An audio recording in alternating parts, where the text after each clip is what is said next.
Hey everyone, welcome back to my channel. So in today's video, we are going to discuss about something very important, and that is the things which you need to know for the preparation of semester 2 class 10th, especially mathematics.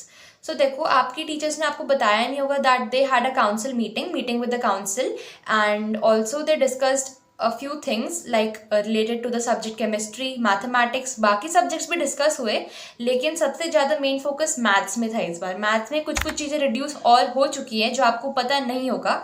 So watch this video till the end. But before starting with the video, I would like to tell you something about the ebooks. These are available in 5 subjects.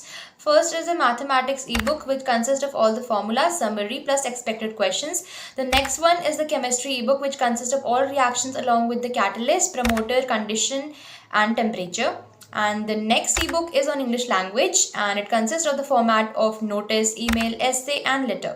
And the next one is computer ebook which consists of all the programs, all the output questions as well as the theory. And the last ebook is physics ebook which consists of all the formulas of physics of every chapter. It is made according to the reduced syllabus. The prices are super decent. Buy them now because they will be really helpful for your preparation for semester 2. So let's begin with the video. अब देखो, आपको तो पता ही है statistic chapter जो है यानी कि मेजर्स ऑफ सेंट्रल टेंडेंसी, उसमें मीन है. अब पता है अब क्या है, पहले आपका क्या होता था, क्वेश्चन दिया जाता था कि आपको मीन इस मेथड से करना है. बट फ्रॉम नाउ ऑनवर्ड्स आपको एक ऐसा क्वेश्चन दिया जाएगा जिसमें बोलेंगे find the mean, but it is your choice whether you will use the shortcut method, step deviation method और एनी अदर मेथड. वैसे तो मीन के 3 मेथड्स होते हैं, direct method, shortcut method and step deviation method होते हैं. अब आप उनमें से कोई सा भी मेथड यूज़ कर सकते हैं, इट्स टोटली योर चॉइस. ठीक है. और नेक्स्ट क्या है, don't attempt any extra question. Extra question आपको नहीं अटेम्प्ट करना है क्योंकि आपको टाइम ही नहीं मिलने वाला है. And also you have to make the right choice of every question, यानी कि आपको सेक्शन बी में अटेम्प्ट करने के लिए क्वेश्चन कोई से भी 3 दिए जाते हैं. अब आपको ऐसा क्वेश्चन चूज करना है जिसमें आपके फुल मार्क्स आ रहे हो या तो ज़्यादा मार्क्स आ रहे हो as compare to other question अगर आप उनको अटेम्प्ट करें. अब देखो जो सर्कल्स के प्रूविंग क्वेश्चन हैं दे आर नॉट कमिंग, ये पहले से ही मैंने आपको बता दिया था. लेकिन एक और चीज़ रिड्यूस हो रखी है मैथमेटिक्स में and that is the card questions. यानी कि मैथमेटिक्स में प्रोबेबिलिटी जो चैप्टर था उसमें जो कार्ड क्वेश्चन है इट इज़ नॉट कमिंग, वो नहीं आ रहे हैं. सो आपको करने की प्रैक्टिस करने की ज़रूरत नहीं है. ठीक है. अब देखो, अब बहुत सारे बच्चे क्या करते हैं, हमारा जब ऑब्जेक्टिव क्वेश्चन आते हैं सेक्शन ए में तो क्या करते हैं, वो सिंपल आंसर लिख देते हैं एंड जो ए पार्ट होता है, बी पार्ट, वो लिखना भूल जाते हैं. सो उसमें भी आपके मार्क्स कट हो सकते हैं. ओके. सो आपको अच्छे से लिखना पड़ेगा. क्वेश्चन नंबर 1 का पार्ट 1 का आंसर बी पार्ट 24 है, एग्जाम्पल था. ठीक है. लेकिन इस बार एक और चीज़ डिफरेंट है, the weightage of all the chapters will be the same. अब मैंने आपको पहली वीडियो में बताया था कि वेटेज डिफरेंट है, लेकिन अब क्या हो गया, हर चैप्टर का वेटेज सेम होगा. तो आपको हर चैप्टर को अच्छे से प्रैक्टिस करना होगा. अब देखो, कभी कभी क्या होता है, आप डायग्राम बेस्ड क्वेश्चन देखते ही होंगे, सर्कल्स में होते हैं, मेंसुरेशन में, ट्रिग्नोमेट्री में भी होते हैं, I mean Heights and distances में. तो उसमें बहुत सारे बच्चे क्या करते हैं, डायग्राम नहीं बनाते हैं. वो सोचते हैं डायग्राम तो पेपर में, so we don't have to make the diagram, but you have to make it. चाहे आप रफ बनाओ सर्कल का डायग्राम, आप ऐसे ही रफ सर्कल बना दो, उसमें ट्राइंगल बना दो, जो भी बनाना है, लेकिन you have to make the diagram. ठीक है.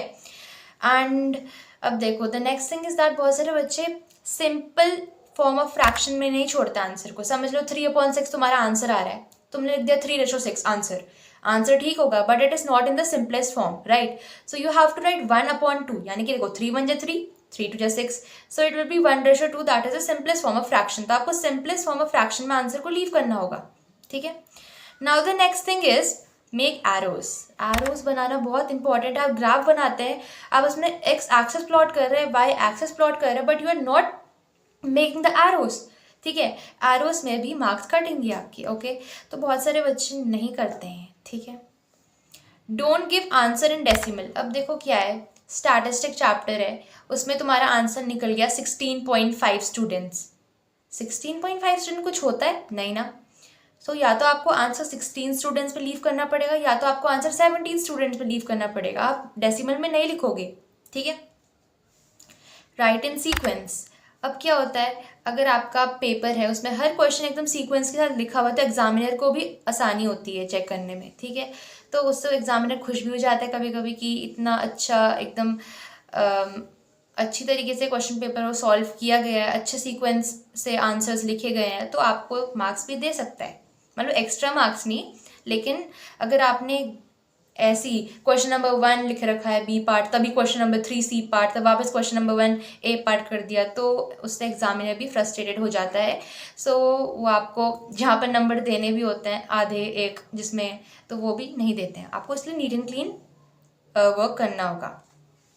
Don't leave the question, right something. अब पता है क्या है, जैसे कोई क्वेश्चन क्या होता है, आपको नहीं आ रहा होता है और आप छोड़ देते हो ऐसी, you have to attempt the question, चाहे आपको आता है या नहीं आता है। क्योंकि देखो एक क्वेश्चन है, समझ लो, so it is just an example. अब देखो जैसे सिलेंडर दे रखा है तुम्हें डायग्राम में, उसका बोल रखा है कर्व सरफेस एरिया या फिर लेटरल सरफेस एरिया, दोनों एक ही होता है ना, तो तुम्हें वो फाइंड करना है। अब तुम्हें आता नहीं है लेकिन तुम्हें फॉर्मूला पता है, बस एग्जाम्पल है, तो तुम फॉर्मूला भी लिख दोगे 2πr/h, so you will be getting 1 और हाफ मार्क्स। अब देखो तुम ये सोचो कि हाफ मार्क्स से हमारा क्या, हाफ मार्क्स करके भी तो बहुत सारे मार्क्स बन सकते हैं, ठीक है। तो आपको कुछ भी हो के फॉर्मूला लिख दो, कुछ भी कर दो, लेकिन करना जरूर है। Don't leave the question, okay.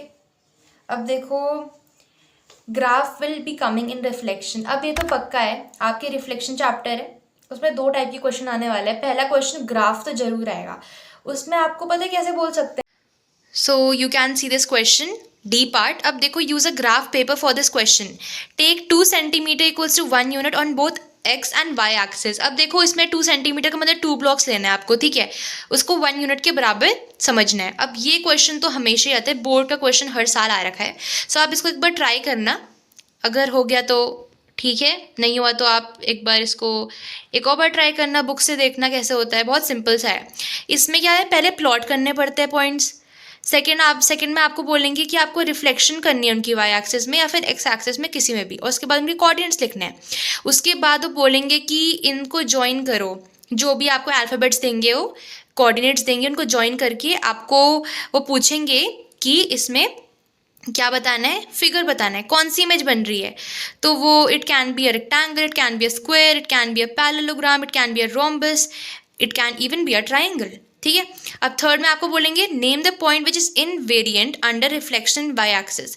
Invariant का मतलब होता है जो वही का वही रहता है, यानी कि एक फिगर, एक आपने समझ लो एक्स एक्सिस के साइड आपने बना दिया एक सिंपल सा डायग्राम, ठीक है। अब आप वाई एक्सिस में उसका रिफ्लेक्शन कर रहे हैं। अब इसमें इनवेरिएंट पॉइंट का मतलब ये है कि रिफ्लेक्शन करने के बाद भी वो वहीं का वहीं रह रखा है, यानी कि सेम का सेम रह रखा है, तो उसको इनवेरिएंट कहते हैं। अनवेरिएंट वो होता है जो चेंज हो जाता है रिफ्लेक्शन करने के बाद। सो एक तो ये क्वेश्चन हो गया ग्राफ वाला रिफ्लेक्शन में, but another question can also be frame from over here and अलग है, फ्रेम नहीं होगा यानी कि अलग है, ठीक है। अब देखो ये है the reflection of the point P जिसके कोऑर्डिनेट्स 1, -2 है in the line y is equal to -1 is, तुम्हें 4 ऑप्शन दिए जाएंगे, उसमें से एक ऑप्शन आपको टिक करना है। अब इस क्वेश्चन को कैसे करते हैं, पहले आप क्वेश्चन देख लो। So this is the question number 8। इसमें बोल रखा है जो P है उसके 2 कोऑर्डिनेट्स है 1, -2 एंड वो लाई कर रहे हैं कौन सी लाइन में, y इक्वल्स टू -1 में। तो आपको 4 ऑप्शन दे रखे हैं, इनमें से आपका एक आंसर करेक्ट है एंड इसको ऐसे करेंगे।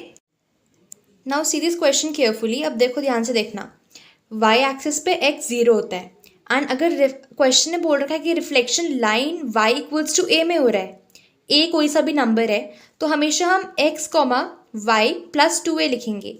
अब देखो जो x एक्सिस पे हमारा y 0 होता है, तो अगर क्वेश्चन में बोला जाए कि रिफ्लेक्शन लाइन x में हो रहा है and it is equal to ये नंबर, a कोई सा भी नंबर है, ठीक है, then it will be -x + 2a, y। अब क्वेश्चन में क्या था, p 1, -2, x coordinate and y coordinate, ठीक है, लाइन y इक्वल्स टू -1 दिया था क्वेश्चन में। So what we did is that, इसमें क्या बोला था, लाइन y इक्वल्स टू -1, यानी कि यहाँ पर हम ये वाला फॉर्मूला यूज़ करेंगे x - y + 2a and then इसमें x को हमने 1 ले रखा है, y को हमने -2 ले रखा है। अब आप बोलोगी a कहाँ से ले रखा है, अभी तो बताया था आपको मैंने y equals to a, y equals to a, that is a will be -1, and अब formula पे put करना हो units and then you will be getting this answer 1,0. Simple.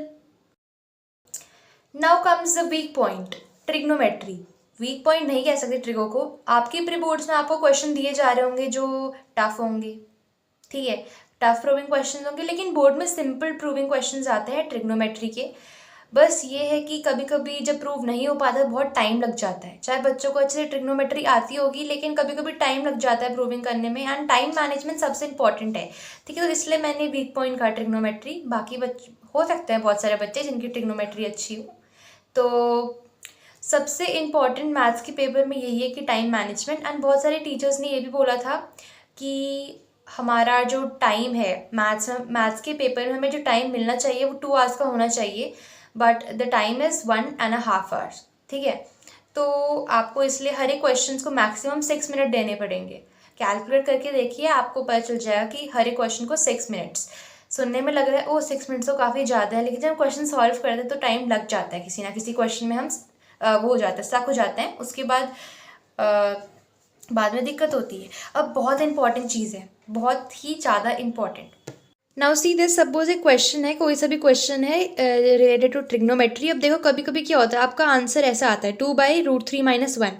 अब बहुत सारे बच्चे क्या करेंगे, 2/1.732 - 1 कर देंगे क्योंकि उनको पता है √3 है. अब इसके क्या होगा, आंसर इतना लंबा जाएगा, आपको कैलकुलेशंस करने में सारा टाइम वेस्ट जाएगा. तो आपको ऐसा नहीं करना है. What you have to do is that, देखो ये 2/√3 - 1 है, इसको मल्टीप्लाई करो ऊपर और नीचे से. I mean √3 + 1/√3 + 1, यानी कि ऊपर और नीचे दोनों इसी नंबर से मल्टीप्लाई करना है, एक्सेप्ट द थिंग दैट यहाँ पर प्लस है एंड यहाँ पर माइनस था. अब देखो, जब पिछले बार 10th का बोर्ड्स हुआ था तो उस टाइम तो पेपर हुआ नहीं थे शायद से. तो क्या हुआ था कि उस टाइम जो टेंजेंट एंड सेकेंड प्रॉपर्टीज थी सर्कल की वो कट थी. अब इस बार के बच्चे भी यही सोच रहे हैं कि वो कट ही है, बट इट इज़ कमिंग. वो चांसेस थोड़े कम है but still you can do it. वो थ्योरम नंबर आपके पेज नंबर 348 में देखना, उसमें क्या है, PA × PB = PT². वो टेंजेंट और सेकेंड प्रॉपर्टी आपकी बुक में लिखा होगा, तो आपको एक बार वो चेक कर लो. So that was all for the video guys. मैंने सोचा कि आपको बता दूँ क्योंकि बहुत सारी इंपॉर्टेंट चीज़ें थी, हर स्कूल में बताई नहीं जाती है. सो मुझे पता चला, उसके बाद मैंने इस पर सारे पॉइंट्स नोट करे, उसके बाद इसकी वीडियो बना दी. So yeah, hope you like it. Subscribe to my channel and we are very close to 2K. So bye.